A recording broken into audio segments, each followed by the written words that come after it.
France, October 8, 1918. One man walks through a forest.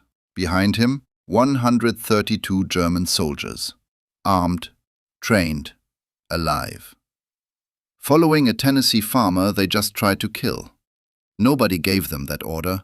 They chose it. His hands still tremble. He left home a pacifist. He's about to return a legend, but not for the reason you'd expect. Because this story isn't about how one man defeated 132 soldiers.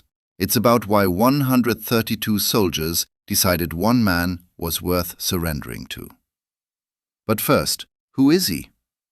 Alvin York grew up under a single rule. Miss your shot, the family goes hungry. 11 children, 1 rifle, the mountains of Tennessee. By 12 years old, York was the finest marksman in Fentress County. Not from practice, from necessity. A moving turkey at 200 yards, dead. He never missed the same target twice. But 2 years before any draft letter arrived, York stepped into a revival meeting. He entered as one person. He left as somebody else entirely. The Bible didn't stutter. Thou shalt not kill. No asterisk for wartime. No exception for your government. Thou shalt not kill. York believed this the way he believed the sun would rise. So when the draft notice came in 1917, York did something almost nobody in his county dared. He refused. Filed for conscientious objector status. Denied. Filed again. Denied again. The third letter wasn't asking. York folded it, slipped it into his pocket, and walked to the field behind his house. He stood there a long time, staring at the mountains. Dying didn't scare him. What scared him was coming home changed. Sitting at his mother's table, staring at his own hands, knowing what they'd done. He reported for duty anyway. Somewhere between Tennessee and France, he struck a bargain with God. He just wasn't certain God heard him. France, October 8, 1918. Before dawn, 17 men slipped through the forest without a word. York is among them, not the leader, a corporal. Following orders, doing his job, trying not to think about home. Their mission? Capture the Dolville Railroad, sever German supply lines. Clean enough on paper. They carry a map. The map is in French. Not one man in the patrol reads French. They push forward anyway, deeper into the trees, farther from their own lines, farther from anything familiar. The canopy thickens. The light dims. The thunder of their own artillery dissolves behind them. Then voices. German voices. Close. Far too close. They've walked straight into the gut of a German encampment. 1 frozen second. Nobody breathes. The Americans fire first. Germans scatter. The patrol grabs a cluster of prisoners, more than anticipated. For 1 heartbeat, it feels like victory. Then the hillside tears open. Machine guns above them, concealed in the tree line, pouring rounds down into the valley where York's patrol stands exposed with their prisoners. No cover, no escape route. In the first burst, 6 Americans drop, dead before their bodies touch the earth. 3 more wounded. 9 men out of 17 gone in under 10 seconds. York searches for someone to give an order. The sergeant, dead. The other sergeant, dead. The corporal, down. Every man above York in the chain of command is either corpse or casualty. Nobody remains. The machine guns keep hammering, and Alvin York, the pacifist farmer from Tennessee who begged not to stand in this place, holds command now. The man who refused to kill is the only man still on his feet. York doesn't freeze, doesn't pray. Doesn't drift to Tennessee, or God, or the bargain he whispered on the ship. No time for any of it. There is only the slope above him, the rattle of machine guns, and 8 surviving men staring at him, waiting for someone to speak. He takes charge the only way he understands, not with orders, not with strategy, with instinct. He tells the survivors to guard the prisoners and stay flat. Then he pivots toward the hill, toward the machine guns, toward the thing that just killed 6 of his friends in a single breath, and begins to move. Not charging, not sprinting. Moving the way a hunter moves through Tennessee mountains before dawn, when the game doesn't know he exists. Low, slow, deliberate. Using every trunk, every shadow, every crease in the ground. His body executing what his mind never needed to command, because he'd done this 10,000 times before. Not in France. In Fentress County, before dawn, when his family needed meat and a miss meant an empty table. The Germans on that hill aren't searching for him. They're watching the Americans below, waiting for the patrol to shatter and run. That's what happens when machine guns open up at close range. Men panic, they scatter, they fall back. It's not cowardice, it's biology. Every military unit in every war in recorded history has collapsed under surprise machine gun fire from high ground. York's patrol doesn't collapse, because York won't let them. He keeps climbing. Now, here's the detail almost nobody knows, and it's the detail that unlocks the entire story. York grew up hunting wild turkeys. Turkeys are not stupid animals. They're quick, vigilant, and they signal each other. If you're stalking a flock and you drop the lead bird, the rest explode in every direction. You get 1, maybe 2 if you're fast. Then the flock vanishes and you walk home empty-handed. So you never take the front bird first. You start from the back. Drop the last one in the line. It falls quiet. The birds ahead don't see it, don't hear it, don't register a thing. Then you take the next from the rear, and the next, working forward, slow and methodical. By the time the front bird sense something wrong, there's nothing left behind them to sound the alarm. York had hunted this way since he was 8 years old. He applied the identical logic to the German machine gun nest. He angled himself where he could see the row of gunners, but they couldn't spot him through the trees. Then he started from the back. 1 round. The last gunner drops. The men in front don't notice.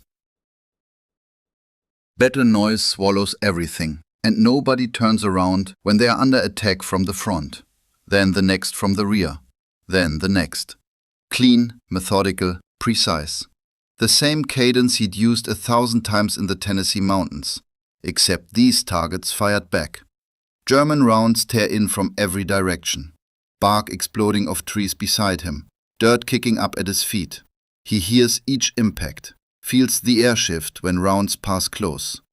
And York, the man who begged not to be here, who filed twice for conscientious objector status, who feared not death but becoming someone different, stands perfectly still and keeps firing. Not because the fear left him, but because somewhere in the roar, the smoke, the bodies of his friends crumpled on the ground below, the fear of dying shrank smaller than the fear of standing idle. He fires 28 times. 28 rounds find exactly what he aimed at. The machine gun position that killed 6 Americans in 10 seconds falls silent. Then something happens that no one, not York, not his patrol, not a single soul on that hillside, anticipated. A German officer rises to his feet. His name is Major Woolmer. He has just watched York pick apart every gunner on his ridge. Now he's coming down himself. Woolmer is no coward. He is not green. He is a decorated German officer who has fought on the Western Front for 4 years. He has witnessed horrors that would shatter most men. He has survived artillery storms, poison gas, infantry waves crossing open terrain. He understands what war looks like from every conceivable angle. What he's watching right now defies comprehension. 1 man, standing exposed under direct fire from an entire machine gun battalion. Not moving, not retreating. Just shooting. Calm, systematic, dismantling his position as though time doesn't exist, and nowhere else matters. Woolmer watches his gunners fall one after another. He counts them. He runs the numbers. He studies the angle of fire, trying to make sense of what he's facing. He can't. So he decides to finish it himself. Woolmer stands, draws his pistol, selects 6 of his best soldiers, and leads them straight down the slope toward York in a bayonet charge. A brave decision. Also the logical one. A single man with a rifle cannot stop 7 soldiers rushing at close distance. Before he cycles another round, they'll be on him. This is how you neutralize a marksman. You close the gap before he can respond. York sees them coming. He sets down his rifle. He draws his pistol. What happens next has an explanation so straightforward that almost no one mentions it. Back in Tennessee, York wasn't just a turkey hunter. He was a competitor, shooting matches all across Fentress County. And the skill that wins a shooting match isn't precision, it's tempo. How quickly can you find a target, squeeze, and shift to the next one? How rapidly can your hands operate while your mind holds still? York had spent years teaching his body to outpace his thoughts. Woolmer's men come barreling downhill, 7 of them closing the distance fast. Most soldiers in this moment would lose composure. Too many bodies moving too quickly at too short a range. Most would spray rounds and pray. York stays steady. He begins at the rear. The last man in Woolmer's charge drops, then the second from the back, then the third. He works forward through the rushing Germans the exact way he'd worked through the machine gunners, methodically, rear to front. Ensuring the man ahead never grasp what's happening behind them. 6 rounds, 6 bodies down, in the time it takes an average soldier to pull the trigger twice. Woolmer freezes. He stands alone on the slope, his pistol empty. 6 of his men sprawled on the ground behind him. Ahead of him, a single American holding a pistol leveled at his chest. A man who just accomplished something Woolmer's entire career in warfare tells him cannot be done. Woolmer does something that catches even York off guard. He offers surrender. Not just himself, everyone. The whole position, every German soldier on that hillside. York studies him for a beat, then answers with the only German phrase he knows, something a fellow soldier taught him on the road to France, because somebody said it could come in handy. "Comrade," he says, "surrender." Woolmer faces his troops and gives the command. One at a time, the Germans rise, step out from their positions, lay down their weapons, form a line in the valley below. York counts them as they emerge. 10, 20, 50, 100. He keeps counting. 132. Here is what York told people years later when they asked how that moment felt. He said grateful. Not proud, not powerful, not like the hero every newspaper in America was about to crown him as. Grateful. Because all 132 of those men were breathing. Because Woolmer made the choice he made. Because nobody else had to die that morning. The man who feared what killing would do to his soul had just lived through the most violent 20 minutes of the entire war. His first emotion when silence returned was relief that the bloodshed was finished. He had honored his deal with God, just not the way he'd imagined. Now he has to bring them back. 132 German prisoners, 7 surviving Americans, and 7 kilometers of enemy ground separating them from the American line. York runs the numbers. The captives outnumber his patrol 20-1. They are armed. York hadn't had time to strip every weapon. They know this forest far better than he does. They know where the other German emplacements sit. They know precisely how few Americans are guarding them.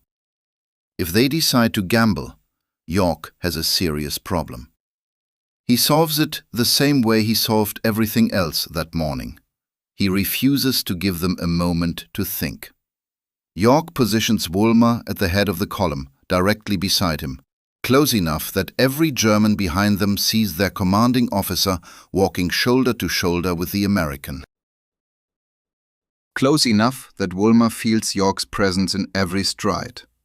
This is deliberate. Woolmer issued the surrender order. As long as Woolmer cooperates, his men cooperate. Military discipline cuts both directions.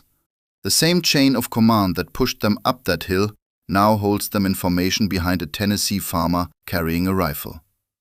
York grasps this instinctively, not from any military manual, but from hunting. You control the lead animal, the herd follows. So he controls Woolmer, and Woolmer controls the rest. They push through the forest without a word. 7 kilometers through terrain York has never laid eyes on, guided by a map printed in French, navigating on instinct and by reading Woolmer's face for the slightest hint of danger. Twice they pass within range of other German positions.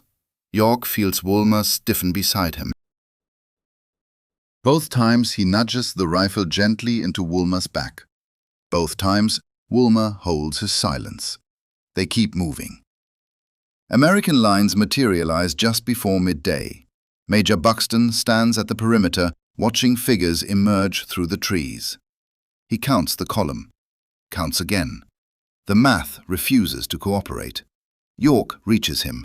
Buxton stares at the endless procession of German prisoners filing in behind this single soldier, then turns back to York.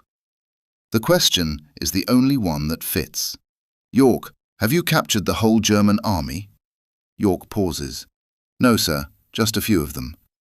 He's promoted to sergeant right there, standing in the mud.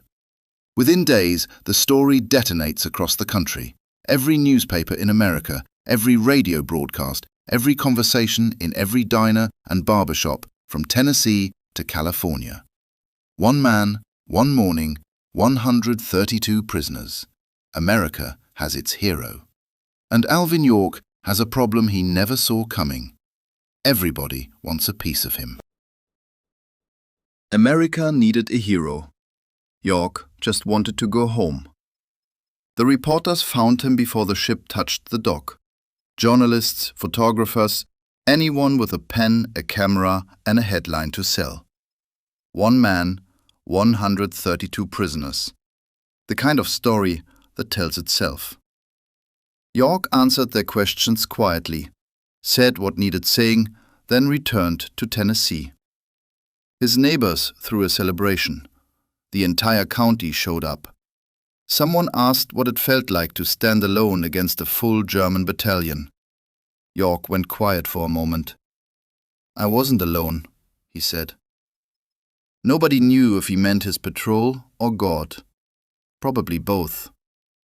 Hollywood arrived years later, long after the parades faded and the papers chased other heroes. They offered him everything. The rights, the story, his face plastered on posters across America. More money than York would earn in 10 lifetimes of farming. He said no. They raised the offer. He said no again. He went back to Pall Mall, back to the mountains, back to the farm and the quiet life he nearly lost in a French forest on a Tuesday morning in October. Years later, he finally agreed. Not for the money, because they promised to tell his full story. He took every dollar they paid and did one thing with it. Built a school in the mountains of Tennessee for kids who grew up the way he did. Poor, isolated, more talent than opportunity, and no way out except luck or war. He spent the rest of his life there, teaching, farming, living exactly the life he'd begged to keep when that draft letter arrived. Here is what the newspapers got right. One man, one morning, one of the most extraordinary acts in the history of warfare. Here's what they missed. He did it with trembling hands, against everything he believed, terrified, not of dying, but of becoming someone he wouldn't recognize. And the second it was over, He walked away from everything it could have given him. Some men go to war and return as heroes. Alvin York went to war a pacifist and came back exactly who he'd always been. That's the part nobody made a movie about.